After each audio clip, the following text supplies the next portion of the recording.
హైడ్రాకు సంబంధించి పాపం ఇక్కడ రాధాకృష్ణ గారు అదే చెప్పారు, జర జాగ్రత్త రేవంత్ అని. నిన్న మొన్న కూడా అరే హైడ్రా మీద ముందుగాల ఎందుకు అంత పెద్ద ఎత్తున హైప్ క్రియేట్ అయింది, తర్వాత ఎందుకు నెగిటివ్ క్రియేట్ అయింది? ఎందుకంటే మీరు పెద్దోళ్ళను కొట్టినప్పుడు, మీరు అంతకుముందు ఎన్కన్వెన్షనో లేకపోతే ఇంకొక కేవీపీ రామచంద్రరావుదో ఇంకోవల్దో కేవలం గెస్ట్ హౌజులు లేకపోతే ఫామ్ హౌజులు అట్లాంటివి కొడితే జనాలకు సంబరం అనిపించింది. ఎందుకంటే వాళ్ళు ఉన్నోళ్ళు బాగా సంపాదించుకున్న వాళ్ళు ఇంకెవరైనా సరే అట్లాంటి వాళ్ళే కొడతారేమో, పేదోళ్ళే ముట్టుకోరేమో అనేటువంటి ఒక దాంతో హైడ్రా అంటే అందరూ సమ్మతి తెలిపారు. రేవంత్ రెడ్డి అరే చల్ ఎంత గట్టి పని చేస్తుండ్రవే అనేటువంటిది జనంలో వచ్చింది. చాలా పెద్ద పని చేస్తున్నాడు, అసలు ఇంకెవరికి ధైర్యం లేకుండే, కేసీఆర్ కూడా ముట్టుకోలేకపోయాడు, కేసీఆర్ కంటే ధైర్యవంతుడు అనేటువంటి పేరు వచ్చింది. కానీ ఎప్పుడైతే పేదల దగ్గరికి పోయిరో ఒక్కసారిగా మారిపోయింది వాతావరణము. ఎందుకు మారిపోయింది? మరి పేదలంతా అప్పుడు సంబరపడి ఇప్పుడు ఎందుకు వ్యతిరేకిస్తున్నారంటే అక్కడ ఫామ్ హౌస్లో గెస్ట్ హౌస్లో అనేటువంటివి విలాసవంతమైనటువంటివి, డబ్బులు ఉన్నటువంటి వాళ్ళవి, సగం కూడా అందులో కబ్జా గురైనటువంటివి, లేకపోతే వాళ్ళ పేరు వాళ్ళ అధికార హోదా అడ్డం పెట్టుకొని సంపాదించుకున్నటువంటివి. కానీ మూసీ నదిలో ఇండ్లు కట్టుకున్న, చెరువుల్లో అక్కడక్కడ అపార్ట్మెంట్లలో ఇండ్లు కొనుక్కున్నటువంటి వాళ్ళు పేద మధ్యతరగతి వాళ్ళు. అందులో 70 నుంచి 80% మంది, ఒక 10% మంది తెలిసి తప్పని తెలిసి లేకపోతే వాళ్ళు కూడా ఇంకో రకంగా కొనుక్కోవచ్చు. కానీ 70 నుంచి 80% మంది మూసి ఎక్కడ ఐదర్ షా కోట్ నుంచి మీరు కింది దాకా గోల్కొండ నుంచి కింది మొదలు పెట్టుకుంటే, లేకపోతే ట్యాంక్ బండ కింది నుంచి మొదలు పెట్టుకుంటే, చాదరగట్టు ముసరాంబాగు నుంచి ఇంకా కిందికి పోతే ఎక్కడ కట్టుకున్నా కూడా వాళ్ళంతా పేదోళ్ళే. అయితే తప్పేగా అయి ఉండొచ్చు, కానీ అక్కడ అన్ని జిహెచ్ఎంసీ అనుమతులు ఉన్న చోట, అనుమతులు లేని చోట కట్టినటువంటి వాటిని కూలిస్తే ఎవరు పట్టించుకోరు. మూసీలోనైనా చెరువుల్లోనైనా అనుమతులు లేని చోట జిహెచ్ఎంసీదో హెచ్ఎండిఏదో టౌన్ ప్లానింగ్దో కరెంటుదో ఇరిగేషన్దో ఈ అనుమతులు ఏవి లేకుండా తాత్కాలికంగా వేసుకున్నటువంటి గుడిసెలు, మేము గుడిసెలు వేసుకుంటాం తర్వాత అధికారులు వచ్చి దాన్ని రెగ్యులరైజ్ చేస్తున్నటువంటి ఒక ఆశతోటి గుడిసెలు వేసుకున్నటువంటి వాళ్ళు, అక్కడ ఏ అనుమతి లేనటువంటి వాళ్ళు ఒకవేళ గుడిసెలు కట్టుకుంటే అయ్యో పాపం అంటారు. కానీ అక్కడ జిహెచ్ఎంసీ పర్మిషన్, అన్ని పర్మిషన్లు అన్ని అనుమతులు ఉన్న చోట ఇవాళ మీరు కూలగొట్టడంతో నష్టపోయేది ఎవరు? వాళ్ళు సాఫ్ట్వేర్ ఇంజనీర్లు కావచ్చు, ఎవరైనా కావచ్చు. నెలకు ₹1,00,000 జీతం వచ్చిన ఉంటాడు, కూరగాయల బేరం చేసే వాళ్ళు ఉంటారు, మామూలుగా ఉండేటోళ్ళు కూడా ఉంటారు, అన్ని పనులు చేసేటువంటి వాళ్ళు ఉంటారు. కొంత ఉద్యోగాలు చేసుకునేటువంటి వాళ్ళు కొంచెం మంచి అపార్ట్మెంట్లో కొనుక్కోవచ్చు, మామూలు ఉద్యోగాలు చేసేటువంటి వాళ్ళు చిన్న బస్తీ లాంటి దగ్గరలా చేసుకొని ఉంటుండవచ్చు. కానీ కారణం ఏంటి? ఎందుకు వ్యతిరేకత మొదలైంది? ఎందుకు ప్రభుత్వము ముందస్తుగా ఇంటెలిజెన్స్ నివేదిక తెచ్చుకొని ఈ పని ప్రారంభించే ముందుగా అది వ్యతిరేకత వస్తుందా రాదా, అక్కడ కట్టుకున్నటువంటి వాళ్ళ పరిస్థితి ఏంది, మూసీ నది దగ్గర వాళ్ళందరినీ తరలించి డబుల్ బెడ్రూమ్ ఇండ్ల ఇస్తామంటే 30-40 ఏళ్ళుగా అక్కడ నివాసం ఉండి కాపురం ఉంటున్నటువంటి వాళ్ళు ఒక్కసారిగా పోరు. నిజానికి వాళ్ళ ఇండ్లన్నీ కూడా మూసీ నదిలో మునిగిపోతే అప్పుడకప్పుడు వాళ్ళకు డబుల్ బెడ్రూమ్లు ఇచ్చి పంపిస్తామంటే ఎవరైనా ఒప్పుకుంటారు. ఎందుకంటే ఇది మునిగిపోతుందిరా నాయన మనకెందుకు పక్కకు పోదామని అనుకునేటోళ్ళు. కానీ అట్లాంటి పరిస్థితులు లేవు, మునుగుతలేవు. అంటే ఏం చేయాలి? దానికి ప్రత్యామ్నాయము ఇగో ఇక్కడ ప్రభుత్వం దెబ్బతిన్నది. ఇవాళ హైడ్రా అధికారులు వచ్చి మేము ఎవరిని బలవంతంగా తరలించం, ఇష్ట ప్రకారమే మూసీ నిర్వాసితుల తరలింపు, పట్టాలు ఉన్న వారికి చట్ట ప్రకారం పరిహారం. పట్టాలు ఉన్న వారికి చట్ట ప్రకారం పరిహారం మూసీ నదులు ఉంటే చెరువుల్లో కూడా పట్టాలే ఉన్నాయి కదా, చెరువుల్లో కూలగొట్టిన వాటికి కూడా పట్టాలు ఉన్నాయి, అనుమతులు ఉన్నాయి, ఇవి ఉన్నాయి. మరి ఇక్కడ మూసీ నదికి సంబంధించి ఒక్కసారిగా కాంగ్రెస్ సర్కార్ పైన వ్యతిరేకత మొదలైంది. రేవంత్ రెడ్డి గారికి నచ్చినా నచ్చకపోయినా, కాంగ్రెస్ వాళ్లకు కోపం వచ్చినా సరే ఇది మాత్రం నిజం. ఎప్పుడైతే మీరు పెద్దోళ్ళ దగ్గరికి పోతే చిన్నోళ్ళందరూ, ఎందుకంటే వాళ్ళు తక్కువ మంది ఉంటారు, వాళ్ళకి ఆస్తులు ఉంటాయి, వాళ్ళకి అంతస్తులు ఉంటాయి, వాళ్ళు మళ్ళీ సంపాదించుకునేటువంటి అవకాశం కూడా ఉంటుంది. కానీ పేదోళ్ళకి ఒకవేళ మూసీ నదిలో కట్టుంటే అనుమతులు లేని చోట మీరు తొలగించి ఉంటే వాళ్ళందరికీ ఇంకొక ప్రత్యామ్నాయం చూపించి ఉంటే ఏ ఇబ్బంది రాకపోతుండే. మీరు ఒక నెల రోజులో 2 నెలల్లో నోటీసులు ఇచ్చి మీ పరిస్థితి ఏంది, మీ సమాధానం ఏమిటి, ఇగో నోటీస్ ఇస్తున్నాం, ఒక 10 ప్రశ్నలు ఇస్తున్నాం, ఇది మూసీ నది పరివాహక ప్రాంతంలో ఉంది, ఇది FTLలో ఉంది, దీంట్లో మీరు ఎందుకు కొనుక్కున్నారు, మీరు ఎవరి దగ్గర కొనుక్కున్నారు, ఇగో నేను పలానా ఎల్ఏ దగ్గర కొనుక్కున్నా, ఎల్ఏ ఎవరి దగ్గర కొన్నాడు, ఆ ఎల్ఏ పుల్లే దగ్గర కొన్నాడు, పుల్లే ఎవరి దగ్గర కొన్నాడు, పలానా రియల్ ఎస్టేట్ వెంచర్ దగ్గర కొన్నాడు. మీ దగ్గర లింక్ డాక్యుమెంట్లు అన్నీ ఉంటాయి కదా.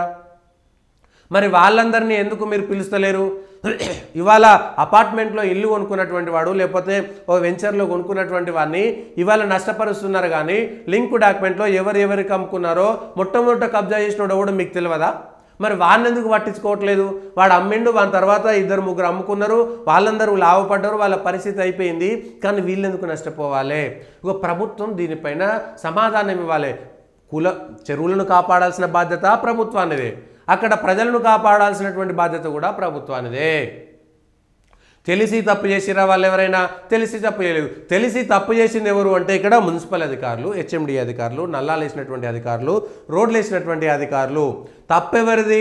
అధికారులది మాత్రమే తప్పు, కొన్నటువంటి వాళ్ళు తప్పు కాదు. అధికారులది మాత్రమే తప్పు. వాడు లంచం తీసుకుని అనుమతి ఇచ్చిండా, లేకపోతే పొలిటికల్ ప్రెషర్, రాజకీయంగా ఒత్తిడి ఉంటే అనుమతి ఇచ్చిండా, ఇంకేదైనా ప్రభుత్వానికి సంబంధించినటువంటి విధానం ఉండొచ్చు. ఇవాళ రేవంత్ రెడ్డి సర్కారు విధానం ఇట్లా ఉండొచ్చు, కానీ అంతకుముందు రెగ్యులరైజ్ చేసింది కదా ప్రభుత్వం. అనేక చోట్ల ప్రభుత్వము రెగ్యులరైజ్ చేసినటువంటి ఇండ్లను కూడా, అంటే ప్రభుత్వమే రెగ్యులరైజ్ చేసినటువంటి ఇండ్లను గత ప్రభుత్వాలు రెగ్యులరైజ్ చేస్తే ఈ ప్రభుత్వం వచ్చిన తర్వాత వాటిని కబ్జాలు, ఆక్రమణలు అనడం అనేటిది ప్రభుత్వానికి సరైనటువంటి విధానమేనా? గత ప్రభుత్వాలు అవన్నీ కూడా సరైనటువంటివని రెగ్యులరైజ్ చేసుకొని రెగ్యులరైజ్ ఫీజు కూడా తీసుకున్న తర్వాత మీరు 20 ఏళ్ళుగా, 30 ఏళ్ళుగా, 10 ఏళ్ళుగా, ఎన్నో ఏళ్ళుగా అక్కడ ఇంటి పన్ను తీసుకుంటారు, నల్ల పన్ను తీసుకుంటారు, కరెంటు బిల్లు తీసుకుంటారు. వీళ్ళందరినీ మీరు నష్టపరిస్తే ఇవాళ వ్యతిరేకత వస్తే సురుకు తగిలింది. ఇవాళ ప్రభుత్వానికి కొంత సురుకు తగిలింది. ఆ సురుకు ఇవాళ కాంగ్రెస్ ప్రభుత్వాన్ని, కాంగ్రెస్ పార్టీని, మంత్రులని, ఎమ్మెల్యేలని ఇబ్బంది పెడుతుంది. ఎక్కడికి పోయినా కూడా ఆ టాక్, నెగిటివ్ టాక్ క్రియేట్ అయిపోయింది. మొదట ఏదైతే పాజిటివ్ టాక్ వచ్చిందో అదంతా పక్కకు పోయి నెగిటివ్ టాక్ వస్తుంది. కాబట్టి ముఖ్యమంత్రి గారు, మీ పక్కన ఉండేటువంటి సలహాదారులు కానీ, మిగిలినటువంటి వాళ్ళు కానీ, మీకు ఎవరైతే చెప్తారో వాళ్ళని దయచేసి అడిగి తెలుసుకోండి. మీరు మంచి పని చేయట్లేదని అనట్లేదు ఎవరు కూడా. మూసీలు అక్రమాలు తొలగించడం కానీ, ఇంకొకటి కానీ, అయితే మూసీ నదికి లక్షల కోట్ల రూపాయలు పెడితే మాత్రం అవి వృధా అయిపోతాయి. ఎందుకంటే కాళేశ్వరంలో 1,00,000 కోట్లు పెడితే ఎట్లయితే వృధా అయిపోయినాయి, దాని నుంచి మళ్ళీ, ఎందుకంటే ప్రతి రూపాయి పెట్టుబడి పెడితే దాని నుంచి ₹1 లాభం రావాలి.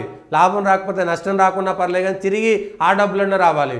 కానీ ప్రభుత్వం సొమ్మును ఇష్టానురీతిగా ఏడబెడితే ఆడబెట్టేసి లక్షల కోట్ల రూపాయలు ప్రజాధనాన్ని, ప్రజా సొమ్మును తీసుకుపోయి ఏటిపాలు చేసి నీటిపాలు చేస్తామంటే ఎవరు ఒప్పుకోరు. దానికి సంబంధించినటువంటి అంశంలో మీరు చాలా క్లియర్గా సమాధానం చెప్పాల్సినటువంటి అవసరం ఉన్నది. దానికి ఎందుకంటే నీటి నిల్వలతోనే కుంగింది, నిల్వ చేస్తే తప్ప బ్యారేజీలు నడిచే పరిస్థితి లేదు, సరిపడా వరద వెళ్ళేలా బ్యారేజీని డిజైన్ చేయలేదు, లక్షల కోట్ల రూపాయలు కాళేశ్వరంలో కుమ్మరించారు. ఇవాళ మీరు మూసీ నదిలో 1,00,000 కోట్ల రూపాయలు అట్లా పెడితే ఎట్లా? 1,00,000 కోట్ల రూపాయలు మీరు ఇవాళ మూసీ నదిలో పెడతామంటే ప్రజలు ఏ విధంగా ఒప్పుకుంటారు? అది ప్రజాధనం కాదా? ఒక్కసారి ఆలోచన చేయాలి. దానికి సంబంధించినటువంటి దాంట్లో మీరు తప్పుడు ప్రచారంతో ఆమె ఆత్మహత్య చేసుకుందంట, అనుమతులు ఉన్న వాటిని కూల్చేయడం లేదు. మీరు కూల్చిన దాంట్లో అనుమతులను ఎన్నో లెక్క చెప్పి చూపెట్టాలనా హైడ్రా కమిషనర్ గారు? మీరు కూల్చిన దాంట్లో అన్ని అనుమతులు ఉన్నాయి. అనుమతి లేని ఇండ్లేంటి, అవి కూల్చి ఏంటో లెక్క చెప్పండి. మీరు కూల్చిన దాంట్లో అనుమతులు ఉన్నాయా లేవా? ఇండ్లు మీరు ఇవాళ ఫాతిమా కాలేజీని ఎందుకు కూలగొట్టలేదంటే విద్యా సంవత్సరం ముగిశాక కాలేజీలపై చర్యలు.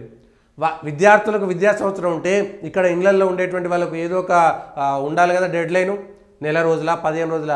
ఇవాళ మీరు నోటీస్ ఇచ్చి రేపొద్దుగాల పొమ్మంటే అదెక్కడి పద్ధతి?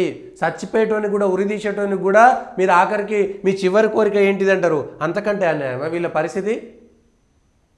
నెల రోజులు టైం ఇయ్యి. ఇప్పుడు అర్జెంటుగా వానలు పడతలేవు, మళ్ళీ మూసినదేం వరదలు వస్తలేవు. నెల రోజులు టైం ఇవ్వండి. సగం మందికి మీరు వాళ్ళందరి దగ్గర పోయి బుజ్జగించుర్రి, బతలాడుర్రి. ఇగో మూసీ నదికి వరదలు వస్తే మీకు కష్టమవుతుంది, హైదరాబాద్ బాగుండాలి, కింద మూసీ బాగుండాలి, మనం కాలువలు లేకపోతే, ప్రకృతి వ్యతిరేకంగా పోతే, ప్రకృతి విధ్వంసం జరుగుతుంటే మనం కష్టమైపోతాం అనేటువంటి విషయాన్ని ఒక్కసారి ఆలోచన చేయమని ప్రజలకు విన్నవించుకోవాలి. ఎందుకంటే ఒక మధ్యతరగతి వ్యక్తికి, లేదంటే ఒక చిన్న సాధారణమైనటువంటి పేద వ్యక్తికి ఇల్లు అనేటువంటిది పెద్ద భావోద్వేగం. అట్లాంటి ఇల్లును కూల్చేస్తే వాళ్ళ ఉసురు ఎట్లా పోతుంది? ఇది ఒక్కసారి ఆలోచన చేసుకోండి. మీరు కూల్చొద్దు, చెర్లను కాపాడొద్దు, మూసిని కాపాడొద్దు అని ఎవరు అనట్లేదు. దానికి ప్రత్యామ్నాయమైనటువంటి మార్గాలు ఏంటి? ఉటావుటిన ఏకబిగిన చేసే బదులు మీరు ఇంకేం చేయాలి అనేటువంటి అంశం పైన దీన్ని చూసుకోవాలి. ప్రజలు మురికి కూపంలో ఉండకూడదనేటువంటి చర్యలు తీసుకుంటున్నారట.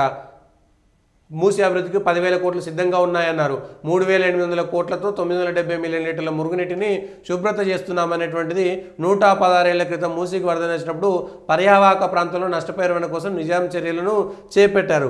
అప్పుడు ఓకే, అంత బాగానే ఉన్నది. కానీ ఇప్పుడున్నటువంటి వాళ్ళ పరిస్థితి ఏమిటి? వాళ్ళకు మీరు ప్రత్యామ్నాయం ఏం చేస్తున్నారు? వాళ్ళు ఎందుకు కనీసం వాళ్ళకు నెల 2 నెలలు సమయం ఇవ్వండి. మొత్తం హైడ్రా చెరువులలో కట్టుకున్నట్టు అందరికీ సమయం ఇవ్వండి. ఆ తర్వాత ఒక్కొక్కరు వాళ్ళే కాల్ చేసుకుంటూ పోతారు. మీరు ఎప్పుడైతే ఇగో 4 రోజులలో వస్తుంది అనుకున్నప్పుడు వాళ్ళ చర్యలు వాళ్ళకు ఉంటాయి. మీరు అవకాశం ఇవ్వట్లేదు. ఇది కాంగ్రెస్ పార్టీకి దెబ్బ పడేటువంటి అవకాశం ఉంది.